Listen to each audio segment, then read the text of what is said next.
Hi, thank you for your time today. We're going to be discussing the maternal and fetal mortality within the people of Afghanistan, within the country of Afghanistan, and how it affects that people, and hopefully propose a culturally sensitive solution. Thank you for your time, and hopefully it is something you're willing to invest in here. So here's an outline of today's presentation. First, we're going to be doing a cultural overview just of who the people of Afghanistan are and what their beliefs are and their cultural norms, and then discussing the health problem of maternal and fetal mortality rates and how high they are. And then I'll be proposing our program solution, giving objectives and goals for that and how we're going to go about attaining those goals. And then we'll go through a budget, discuss quality improvement and challenges, and then we'll conclude our presentation with references and questions. So here we go. So first, this is a cultural overview just of the different ethnic groups within the country of Afghanistan. I think it's important to understand that this is a very ethnically diverse population. There are a number of ethnic groups. The population of Afghanistan is 38.3 million people. There are two official languages of Afghanistan, Dari and Pashto.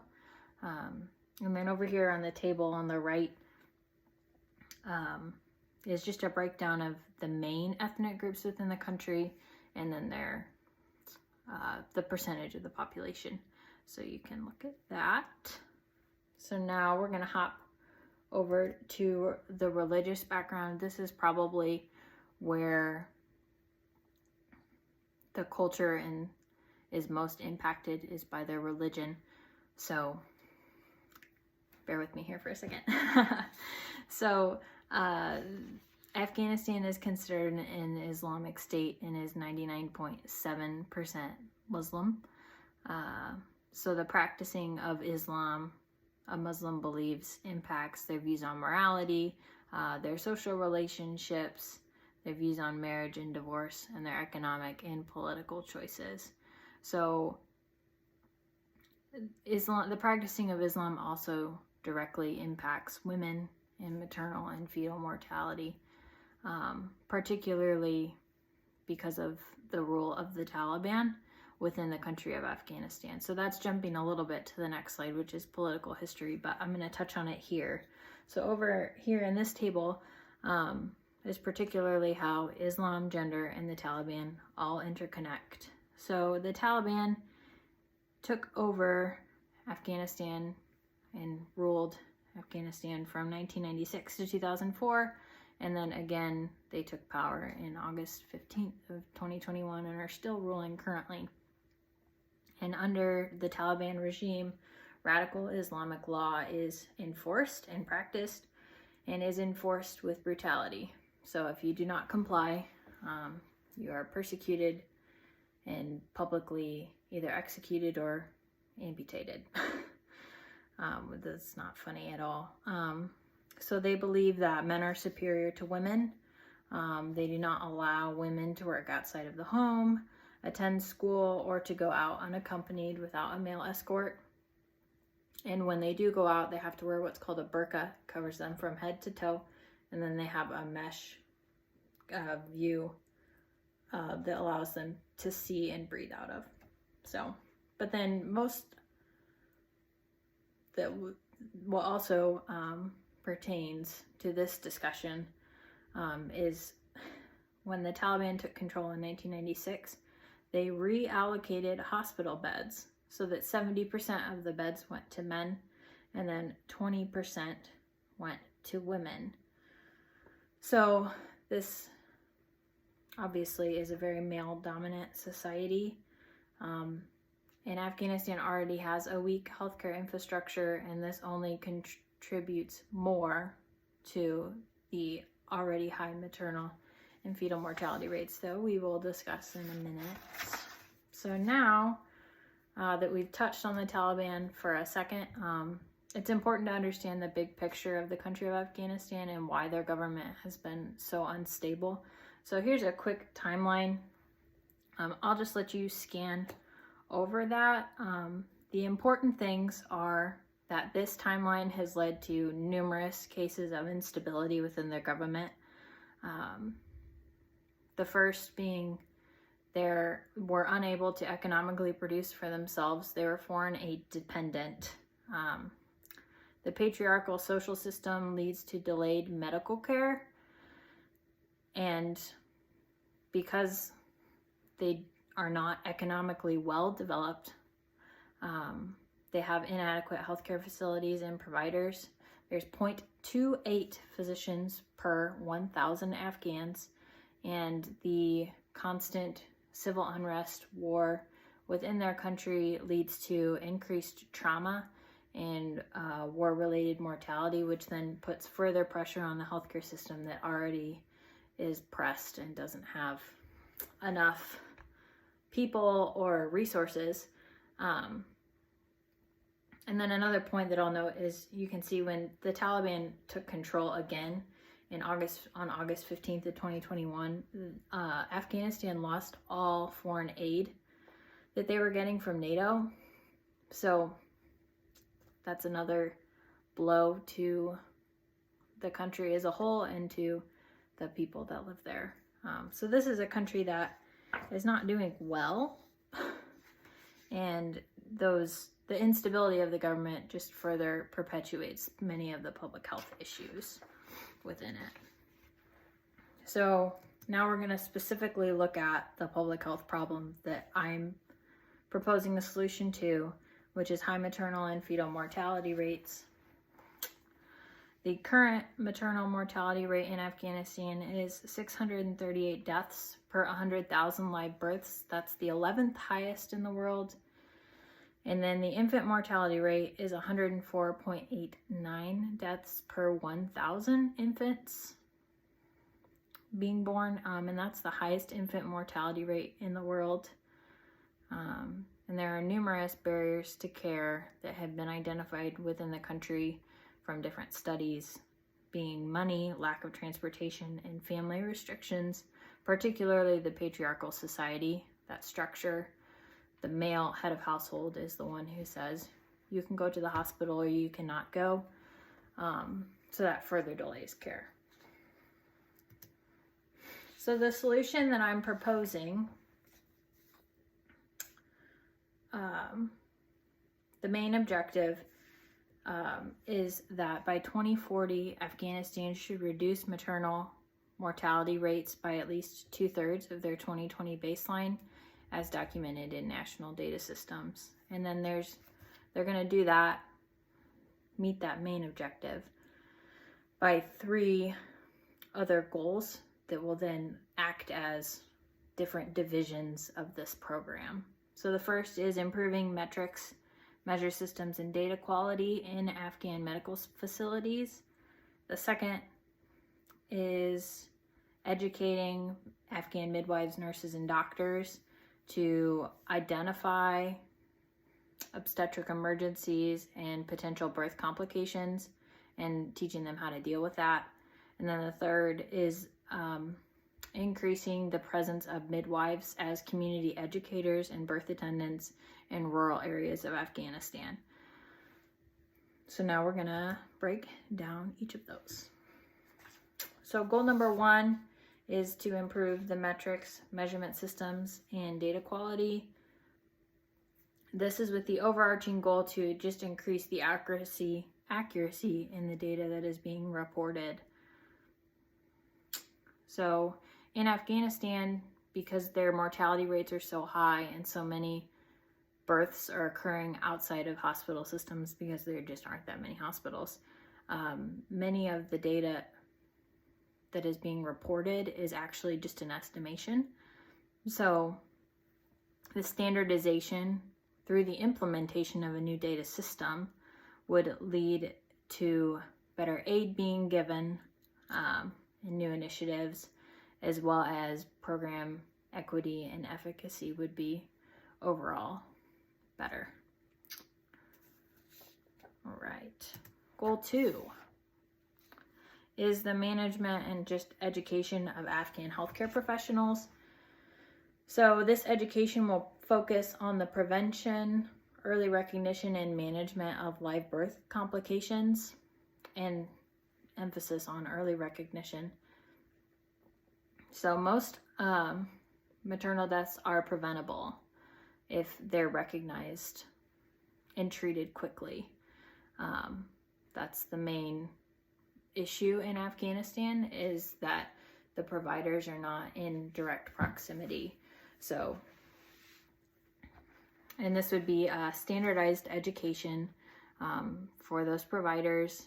And then there would be a component to it that would be cultural competency. So there are numerous studies that suggest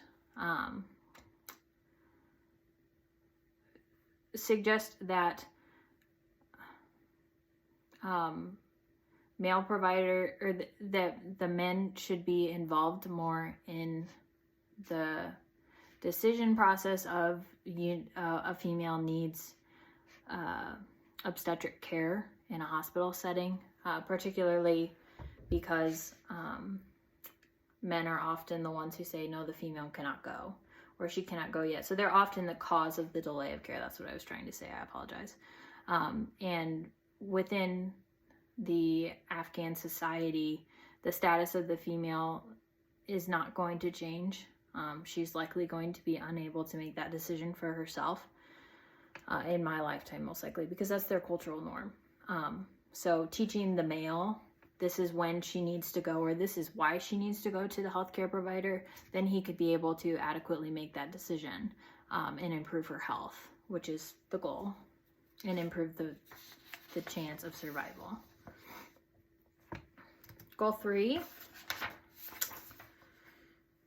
is to increase and further mobilize midwives to rural areas. So there are 3 main barriers that have been identified in rural areas of specifically Afghanistan: the cost of healthcare, lack of transportation, and then no medical provider in their proximity. I sound like a broken record.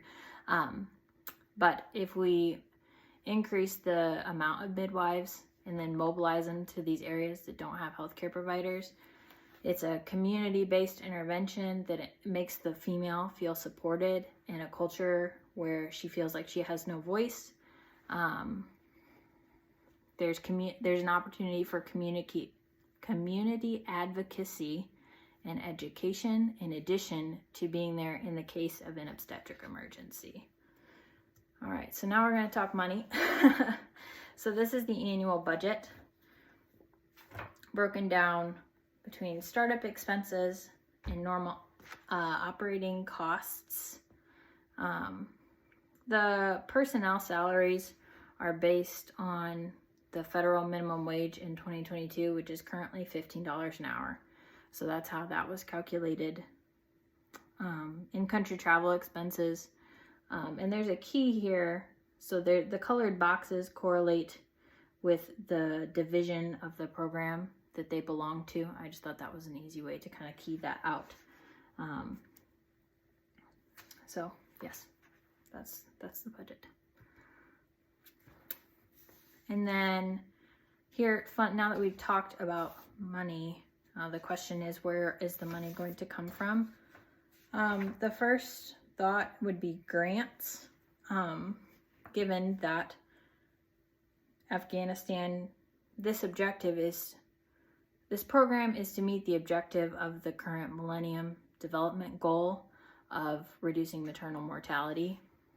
So there could be grants associated with that.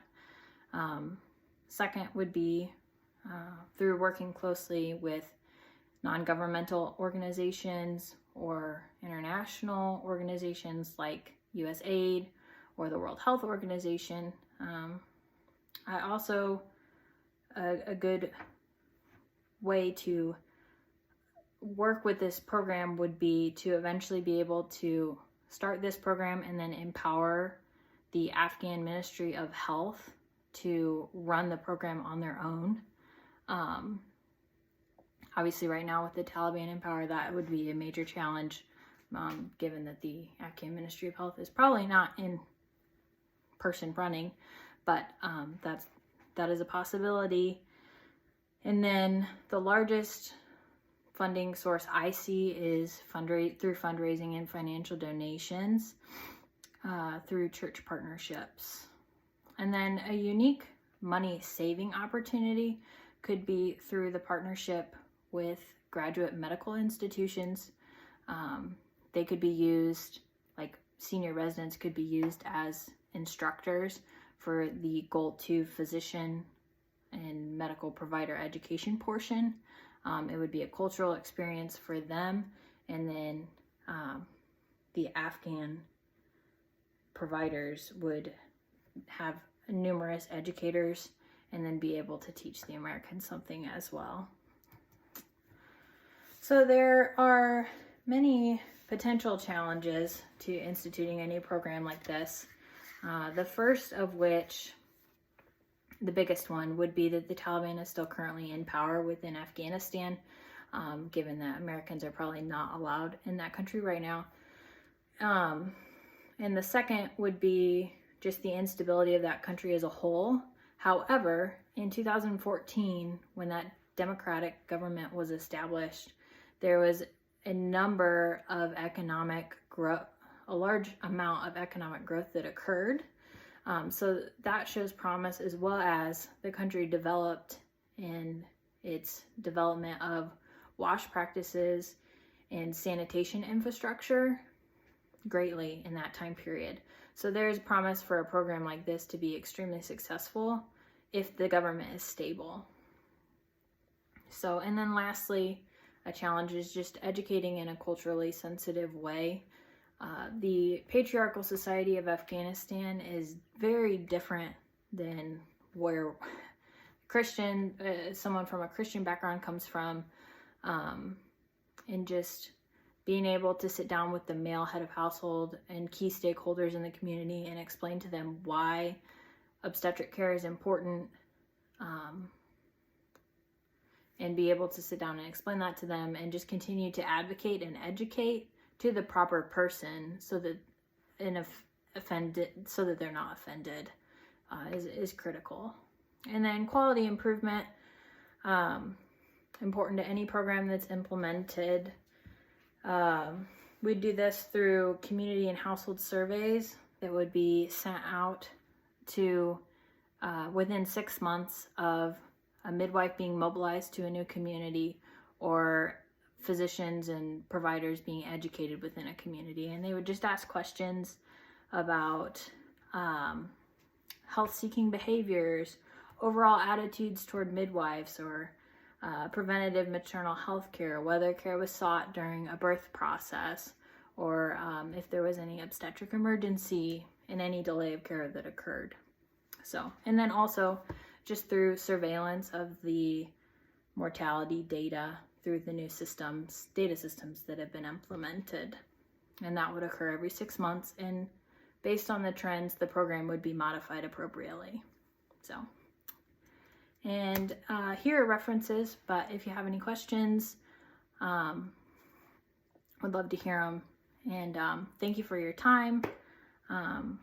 Through the implementation of new data systems, culturally sensitive education for healthcare providers, and the further mobilization of midwives as community educators and birth attendants, hopefully we will see a positive decrease in maternal mortality in Afghanistan. Thanks.